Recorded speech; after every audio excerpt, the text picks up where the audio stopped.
What is going on, members of the J area? My name is Jose Ramos Jr. Welcome to another video here on the channel. And of course, if you're familiar with the content that we produce here on YouTube, you would know that the Money in the Bank ladder match is one of my favorite stipulations in professional wrestling. The opportunity to win a championship at your choice of location, opponent, and even the title at your very hands is very enticing and very entertaining. And we've seen so many great moments, whether it's the matches, the cash-ins, or the eventual title reigns that follow.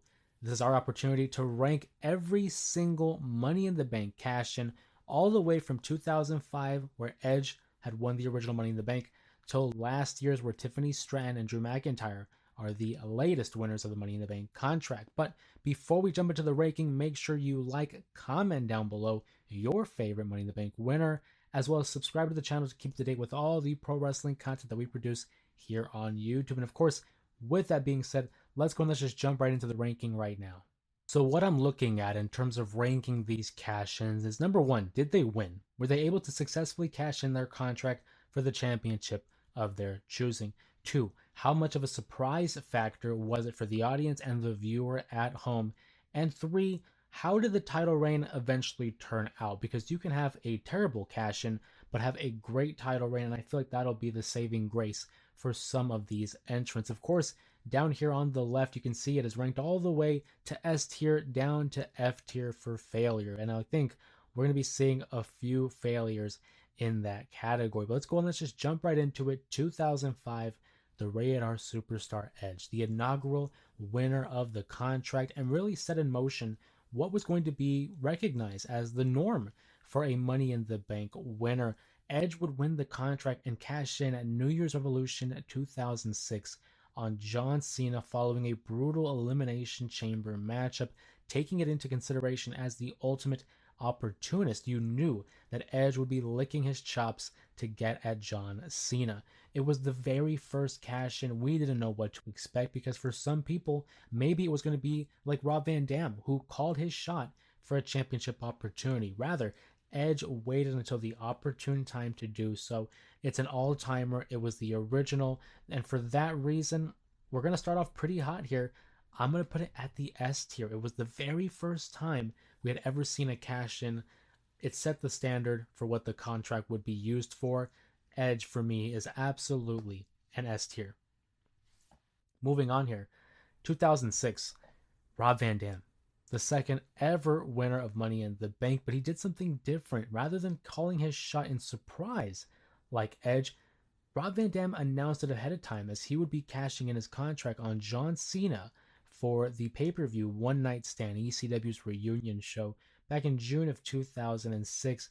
RVD was successful in doing so, even though he had a little bit of an assist from Edge that we just mentioned earlier.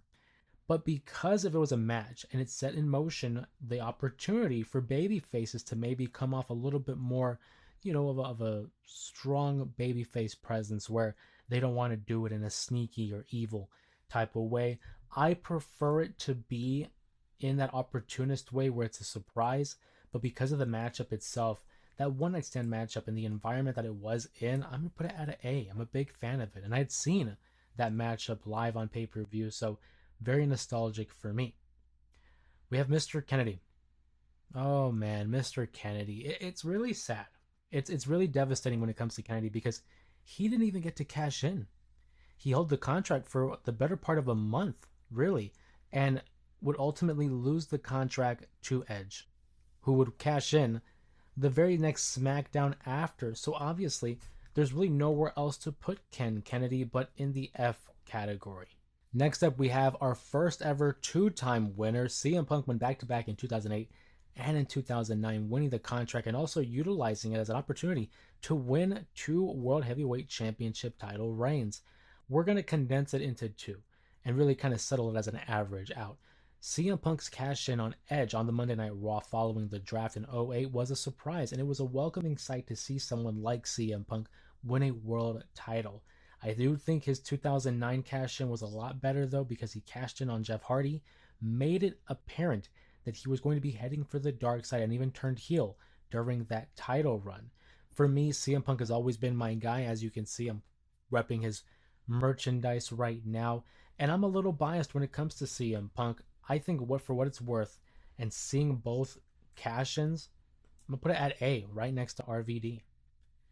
Next up, we have Jack Swagger in 2010. He would be the final Money in the Bank winner for a WrestleMania pay per view, and he would cash in only 2 days later, in actual time. TV time, it was 5 days later on Friday Night SmackDown. He would cash in on Chris Jericho following an assault from the Radar superstar Edge, where, fun fact, I shared it on the live stream, I'll share it here now. Edge was involved in the very first 6 cash-ins, whether it was being cashed in on, doing the cashing in, or attacking the individual that would be cashed in on. A lot to digest there, but Edge has been involved in the very first 6 Money in the Bank cash-ins. Jack Swagger, it was a surprise. I'll give him credit there. But the world title reign that ensued, really forgettable. He had matches against the likes of The Big Show, Rey Mysterio, and aside from that, really nothing else came of note from Jack Swagger. I will say it isn't an F, but for me, it's got to be a D. It's a dud. Shouldn't have even been Jack Swagger. In my opinion, it should have been Christian. Christian should have won Money in the Bank here and move on to the world title scene, but that was not the case.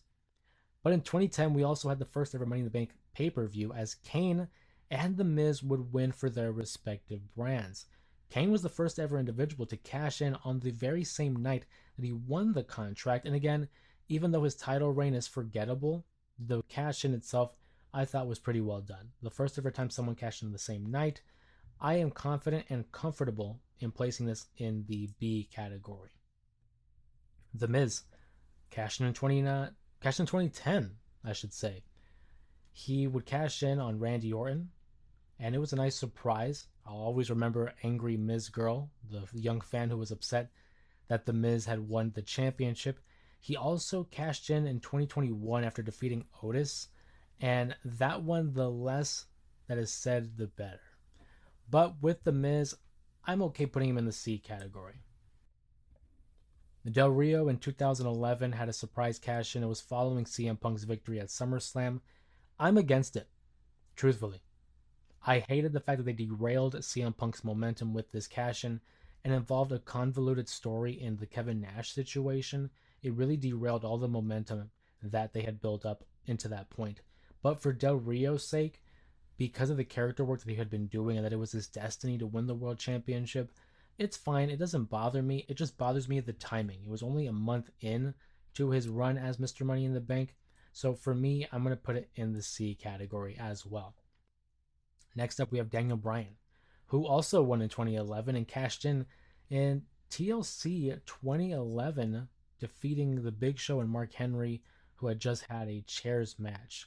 It was a surprise. It was a nice way to put over Bryan because up until that point, I don't think anybody thought he would have been a world champion contender.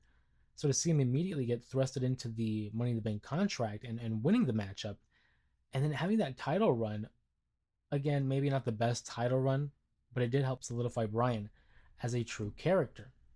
Again, it's my personal list. It's not the best list. It's not the correct list.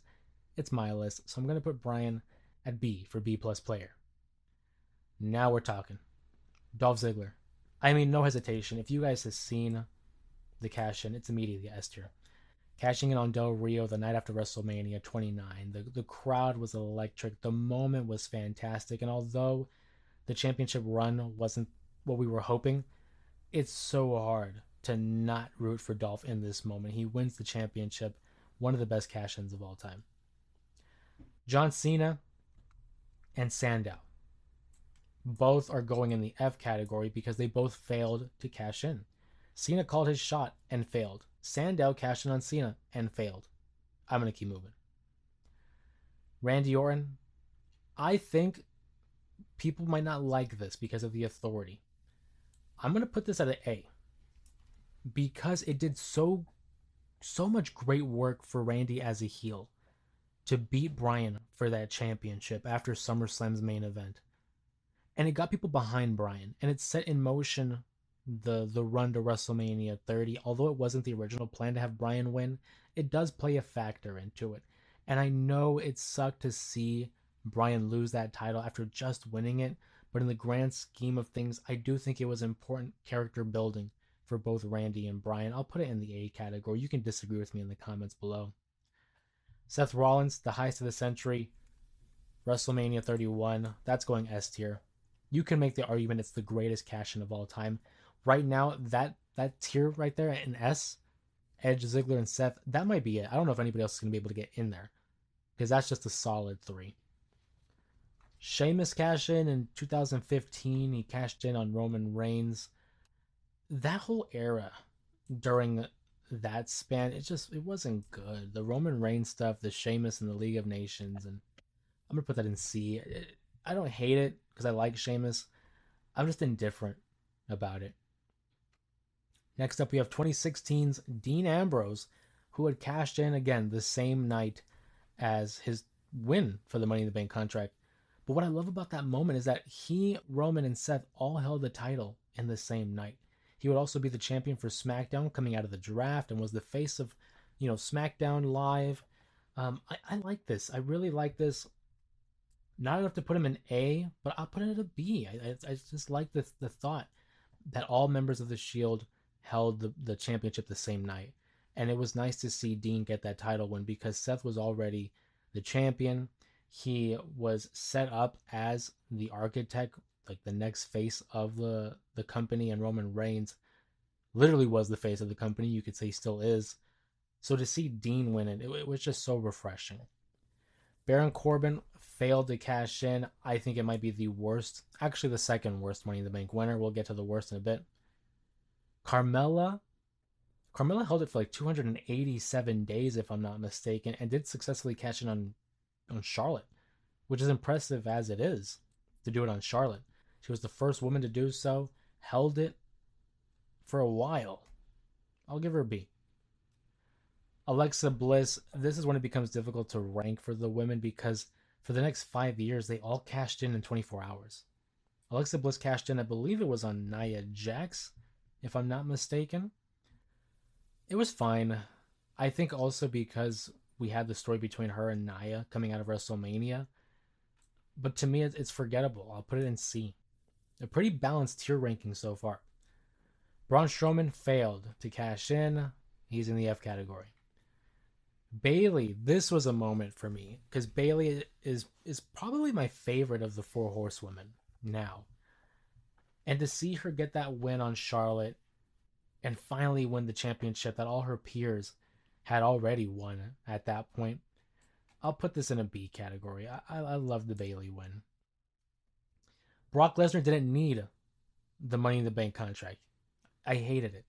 I hated it. He didn't need that contract, but they finagled him into that matchup.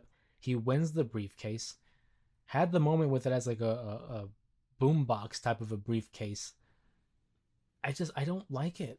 I don't like it. And I know he wins the championship, but it's going to be a D because I just don't think he needed it. I think it was pointless.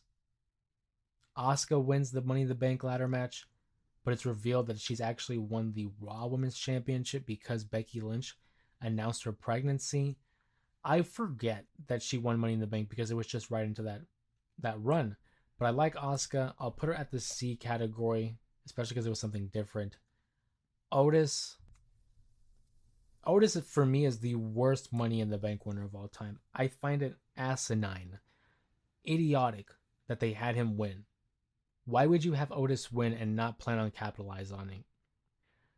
Some people have made the argument that, well, he could have cashed in on the tag titles and go for a 2-for-1 deal. I think that's ridiculous. If you win the Money in the Bank contract, why wouldn't you go after the world title? Why would you settle for the tag titles or a mid-card title? And we'll get to that in a second. But Otis, by far, in my opinion, is the worst Money in the Bank winner. No disrespect to Otis. I love him now. But that time, it's just, they had Aleister Black in the match. They had AJ Styles in the match. Why not have one of them win it? Big E, big moment. A. Just because of everything that we had seen, the growth from Big E Langston down at NXT to the New Day, finally winning the championship, beating Bobby Lashley during a dark time in the WWE because creative was not doing well. And this moment was really a moment for everybody. And we wish Big E the best. Unfortunately, his career was cut short due to a neck injury, but what a moment it was when he won the WWE title. Nikki Cross, aka Nikki ASH, had won the championship, cashing in the next night. It was forgettable. maybe that's just me, but I just find it very forgettable that she even won the briefcase, let alone the championship itself. I do put it over people like Jack Swagger and Brock Lesnar, so it's going to be in the C category for me personally.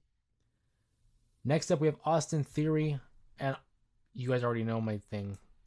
He failed to cash in. He's going to be in the F category. But what hurts the most is that he cashed in on the US title, failed, and then won the US title anyway at the next show, Survivor Series. Ridiculous. I think it's one of the biggest blemishes on Triple H's head of creative career right now. But what might help is Liv Morgan, who I thought was a great choice. She had busted her behind to get where she was, successfully cashed in the same night that she won it. I like this one. I'm not a fan of when they always do the same night cash in, but the Liv Morgan one I was fine with. And the title reign that she had, entertaining, and to see who she has become since then, all the best to Liv Morgan. Damian Priest, who many people were thinking was being fumbled as the Money in the Bank carrier, but ultimately had a fantastic cash in at WrestleMania 40, cashing in on Seth Rollins at WrestleMania. It's an A category for me. Io Sky, you guys already know, Io Sky's my girl. She's my favorite. The best, the genius of this Sky, cashed in to make it a triple threat match at SummerSlam where it was Bianca Belair involved, if I'm not mistaken. And I think Io Sky, I'm okay putting her in B. I won't put her in A, but I'll definitely put her at B. Drew McIntyre failed to cash in. It's as simple as that. You failed to cash in your F category. Tiffany Stratton.